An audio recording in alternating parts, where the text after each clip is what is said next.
Devant l'atrocité des crimes commis par le Hamas contre des vies innocentes le 7 octobre dernier, le premier réflexe fut pour beaucoup celui de l'émotion et de la solidarité. Et nous, les Juifs du monde, les en avons remerciés. Cette vague spontanée de soutien nous a même surpris et émus, tant il est rare que la défense d'Israël soit portée par d'autres voix que celle de ses propres enfants.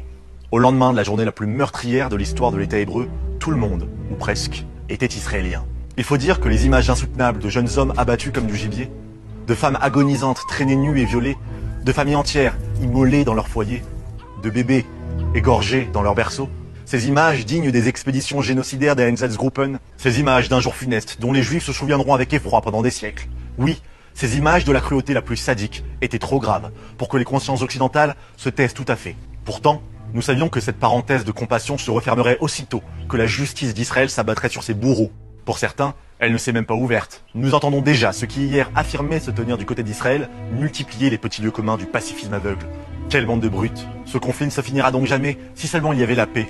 Autant de phrases qui après l'empathie laissent place aux atermoiements intellectuels, aux équivalences et enfin à l'indifférence. Déjà, certains médias et responsables politiques inscrivent les massacres anti-juifs dans la trame d'un Proche-Orient complexe. Déjà, on contextualise l'horreur dans un partage des torts. On s'essaye à des grilles de lecture politiques. On nous parle de colonisation israélienne sur l'unique et minuscule terre juive de cette planète. On nous parle d'apartheid pour qualifier la seule démocratie libre d'une région minée par la dictature. On nous parle de Gaza comme d'une prison à ciel ouvert, sans jamais nommer ses geôliers. Certains invoquent même le nettoyage ethnique pour une population qui croît à raison de 2% par an. Si tous les génocides pouvaient produire les mêmes effets, on profite du chaos pour recycler les mensonges d'hier et proposer des solutions dépassées. Créer un État palestinien? C'est précisément pour ça qu'en 2005, Israël s'est retiré de la bande de Gaza. Et pourquoi? Pour que cette magnifique côte levantine se transforme le jour même en califat ennemi? Ce changement de tonalité à l'égard d'Israël confirme ce que nous savons depuis longtemps. Le monde tolère les Juifs quand ils sont à terre, beaucoup moins quand ils se relèvent. Pas même quand ils affrontent les mêmes barbares qui hier se réjouissaient de voir New York en cendres et Paris en sang. Cette guerre est un test militaire pour Israël, mais un test de civilisation pour l'Occident. Si votre solidarité vacille au gré des images tragiques des deux camps, sans tenir compte de la distinction fondamentale de leur projet, sans faire de différence entre le culte de la mort et l'engagement pour la vie, c'est que votre soutien relève de l'émotion, pas de la conviction, et pardon, mais nous nous en passerons. Après tout, voilà 80 ans qu'en France on ne connaît plus vraiment le sens de la guerre.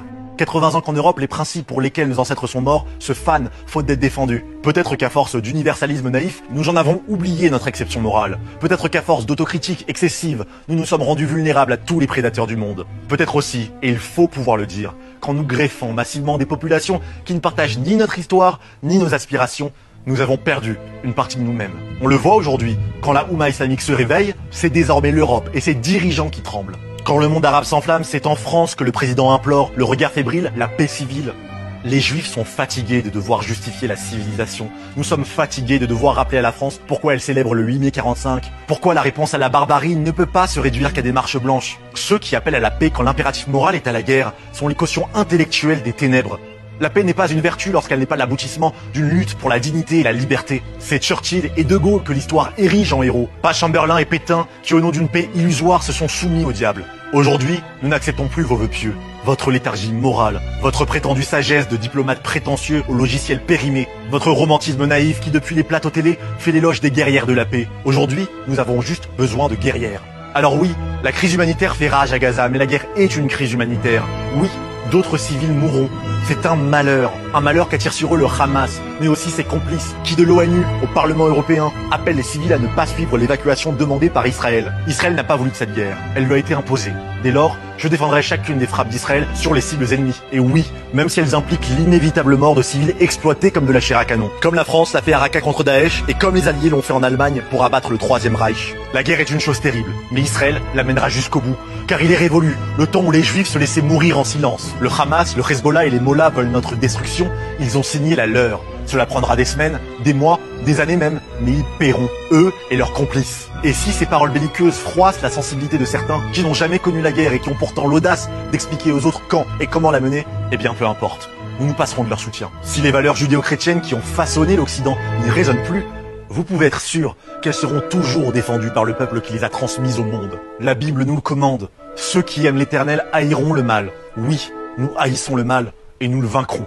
Am Israël Chai.